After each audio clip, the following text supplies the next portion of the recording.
this live self-defense training video, you'll learn and discover how this self-defense walking stick could save your life. This is a simple length walking stick. You can see that if your elbow bends here naturally 90 degrees, you can use it as a hiking pole, a trekking pole. This is actually a martial arts Joe staff, which is the same length as a lot of hiking sticks or walking sticks. I have learned recently, I used to say you can't take this on the plane. I've seen this get through TSA and get on to a lot of planes recently. And people have been reporting to me, you've been telling me, hey, I was wrong. And when I'm wrong, I'll admit I was wrong. And I'm not always right. But you'd let me know if, in the comment section below, if you've taken a walking stick onto a plane, because a lot of you said that you have, and I believe now that it's true. But let's get right into it. This is 54 inches long. The way these are generally measured is it comes up to about the starting point of your armpit. Right there, maybe it's a little bit higher, a little bit lower. That doesn't matter as much. You wanna have a little bit of a bend in the elbow to work with this size medium walking stick or medium length. In other words, it's not taller than you and it's not 36 inches like the walking cane. From here, there are a lot of simple, basic moves that you can immediately employ in self-defense. The first one being just a simple thrusting motion. So from here, straightening that elbow, using that hard piece of wood. And this one's made out of hickory. This is a self-defense walking stick that you can buy. There's a link below if you want to see what the dimensions are. And I always say invest your time before you invest your money. So if you want to make your own, go to the website, see what the dimensions are, and if you're crafty, make your own. From here, turning the shoulders and the hips increases the speed of that strike.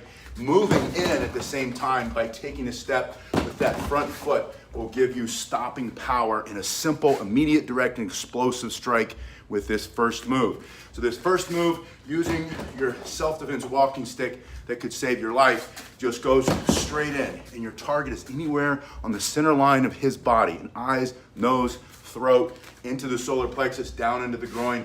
The second move I want you to practice is lifting your elbow up, almost like you're gonna do an old style uppercut before we knew how to do uppercuts, right?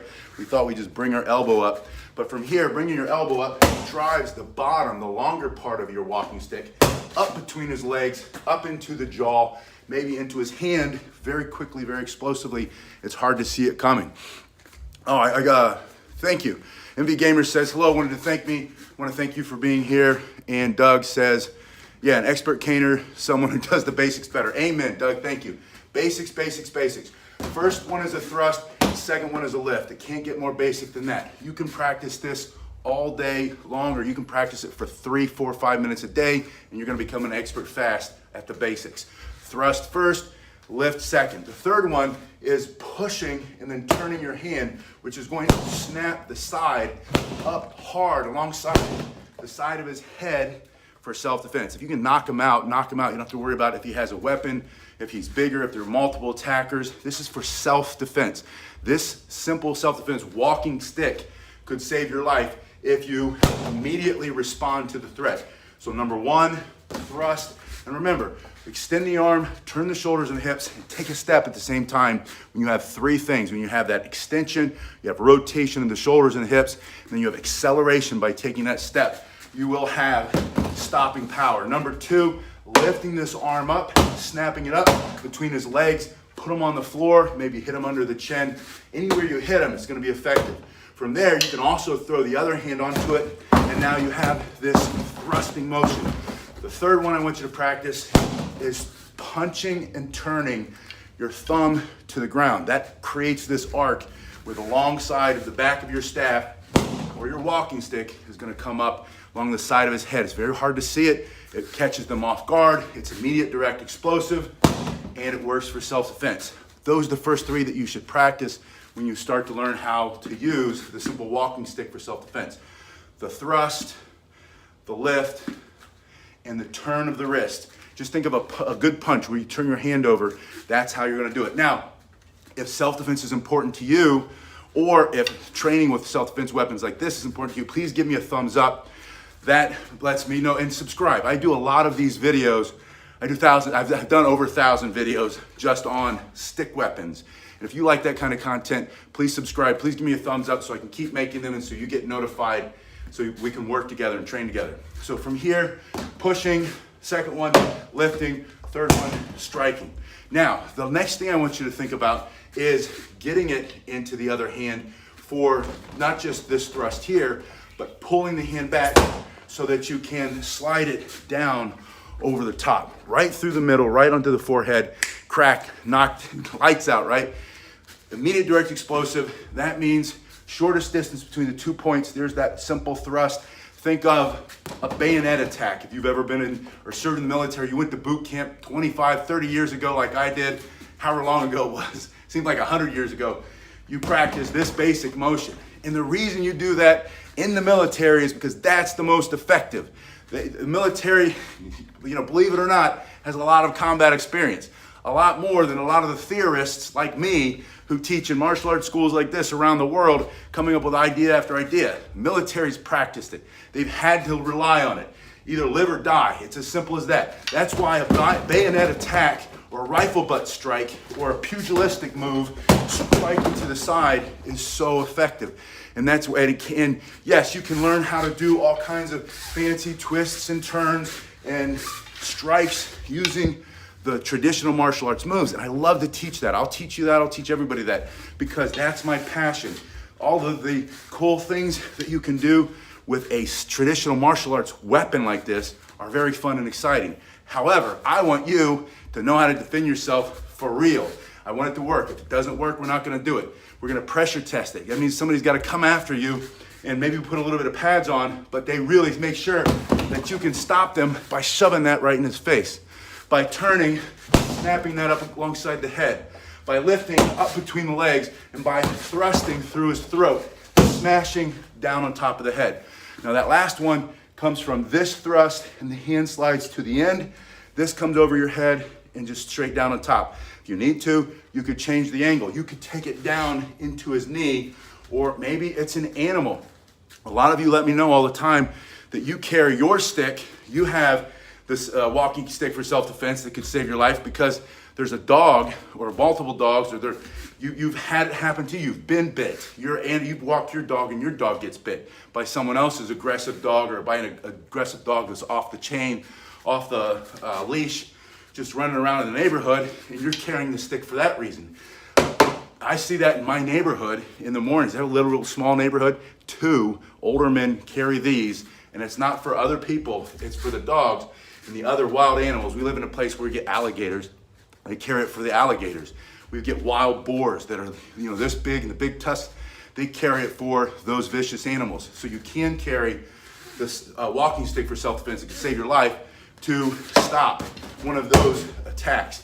Now the nice thing about this, especially when we talk about a bladed attacker, somebody with a knife, and I'm just gonna let you know, please leave me the comments for some of you out there who love to say, if he pulls out a knife, you should run. Yes, absolutely run. But if you feel like you need to put that in the comments, put that in the comments. If you feel like you need to say, if he's got a knife, you're just gonna use your 38, 22, 45, 308, whatever you wanna put in the comments, please put that in the comments. What I'm saying is, what if this is all you've got, right? You're out for a walk. What if you live in a country where you don't have access to one of these? Most of you do, right? It's very few countries in the world that have the freedoms around one of these.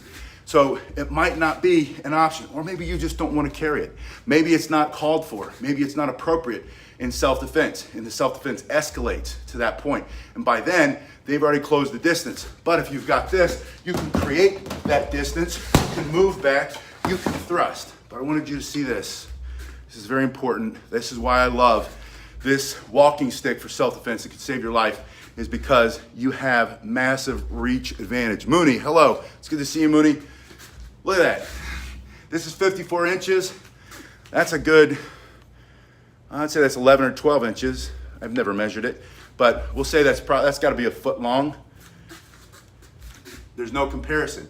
I would much rather be this far away if he's got one of those. It's gonna be harder for him to reach me than for me to stick this right through his throat for self-defense, if I have to. And it is not for street fighting, it's not for hurting people, it's only if it's life or death. You or him, and him being that thug, criminal, whatever. I just like to put my gear away, right?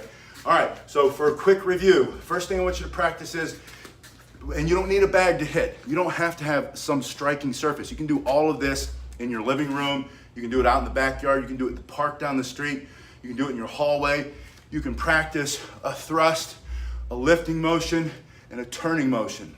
In fact, if you do it in a tighter space, just make sure you don't put a hole in the wall. Tighter spaces are better. Practice close quarters combat. Practice self-defense in confined spaces. What if you're stepping out of your apartment in the morning and you're in the breezeway and that's where the attack happened? And you have to respond just immediately, directly. It's good to practice that way.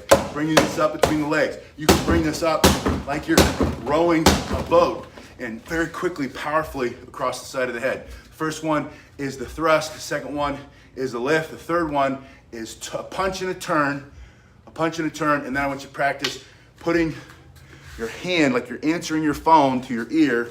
You're gonna bring this up, and look how that creates this nice shelf of protection. It's almost like a roof, or putting your helmet on. From here, practice that rifle butt or bayonet attack, just a thrusting strike. Slide your hand down the end. This one doesn't let go, this one is loose, and you bring your hand down straight on top of the head. Then put it in your other hand, practice those combinations again. Practice 1, 2, 3, two-hand, thrust, slide, straight down the middle, and that's extremely powerful. Watch what your hand is doing. Your hand is pushing as it's sliding. That means you're pulling with the bottom hand. All strikes should be pulls, by the way. You should be pulling these strikes. So you're pulling this strike as you're accelerating with the other hand. You're making it even faster, which makes it harder to stop, harder for him to defeat when you're defending yourself with this walking stick that could save your life. Self-defense walking stick, all for self-defense. So one more time for review. You put it in the other hand, get in your better position, hand up and open. Pay attention to what's happening around you. Practice, visualize, striking. When you visualize, I want you to think about what happens as that goes in, smashing his face and his nose, the blood that's coming out, his reaction. Slow it all down in your head. Try to get a good mental picture. Create what's gonna happen in your head so that when it happens for real, you know what to do and it doesn't shock you and it doesn't surprise you and it doesn't slow you down. Learn how to respond to the threat by visualizing it in training, and then when it happens for real, God forbid if it does. Hello, Doug, it's good to see you. You know how to move. Pushing, lifting, punch and turn, answer your phone, get it in the other hand, bayonet strike or rifle butt. I always like the bayonet. It's nasty because you've got that. This is more the bayonet, right? Because you've got your. I've got a bunch of different bayonets from different periods. I found my father's bayonet from Vietnam era the other day. I was just playing with it, showing the kids. But that thing's vicious, man. It's like this long. But that would go on the old, what was it, M1 rifle? It's your phone. Get your hand on the other hand, thrust, slide down, and bring this down over the top. And again, if you want to see, this is made out of hickory. Oh, thank you very much. So the films are very educational. I appreciate you being here. You guys make this the best channel. When you give me the thumbs up and you subscribe and you share and you become a member, or you go over to Patreon and become a member, then that helps me make more of these. So please accept my sincere gratitude and thanks. Thank you so much for that. But when you pull this up, I was thinking rifle butt strike. The rifle butt on an M16 or an M4, it's really hard, right? And if you've ever done it, you know what I'm talking about. It smashes really hard. So think about that smashing strike, but then you're gonna go old school martial arts, almost like with your katana, right? With your Japanese sword, or in this case, make sure you don't hit the ceiling, with your, what's the wooden one, right? Not the jukdo, or the shinai. Shinai was the bamboo one, but the bokken, that's what I'm thinking.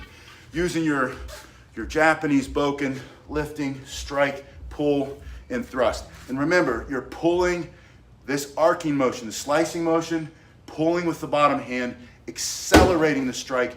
Literally, you're pushing as you slide your hand come down. Now, don't bring your hands together. You create a pivot point and you'll over-rotate. This is how you hit a home run. I know, I used to hit a lot of home runs. I was ambidextrous too. That's what the martial arts do for you. Sensei Emmett, so great to see you. Haven't seen you forever. I was talking about self-defense, and we were with a friend, and he's going to Ireland soon. He says, what do I need to train for? I'm going to be in Ireland for a little bit. And I said, you got to look up Sensei Emmett and do some training with Sensei Emmett in Ireland. So you're going to lift it up, thrust, slide, and striking, bringing it down over the top, just straight in. Now, quick, now I don't know why, I don't need to mention it, but I will, because I just saw it. I'm supposed to have a class right now. No one showed up. That's why I've got my belt on. I usually don't teach with my belt when I'm doing these things, because I don't want you to think you have to have any kind of belt to do any kind of martial arts. You really don't. You don't at all. But especially not self-defense. There's no need for martial arts, for a karate belt or anything else when you do self-defense. So if that ever enters your head, just strike it out. The belt doesn't mean anything. It's just a way to, it's part of the marketing, right? It's part of identifying the person who's the instructor in the room, in my opinion. For some people, it's very meaningful, and I'm not trying to take that away, but I've just been doing it for too long to have those meanings be that important to me anymore. I don't want my belt to make anybody feel like they can't learn, because they can, and you can learn, and you can learn better than me. And anything I can do, you can do better. I believe in that. Or you can at least do as well, right? And if you want to do better than me, you better practice harder, because I practice all the time. And the older I get, the harder I practice. You guys have been awesome. Please put in the comment section below if you've made one of these yourself. If you've made the Joe staff, or if you have one of these. This is made by Cane Masters. Yeah, Doug says it's used to hold up your belt. Sensei Amos says definitely touch base. Tringle Ireland. Yeah, belt seems important until you've had it for a long time, and then you realize it's not as important as we all always thought it was when we were kids, right?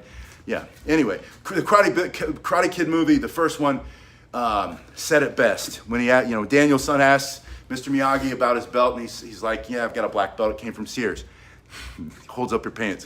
What did he say? Karate is here and here, but not here, not in the belt. And here, but it's not in the belt. And that's true. Self-defense is definitely here. Self-defense is all over this, but self-defense has nothing to do with what you wear.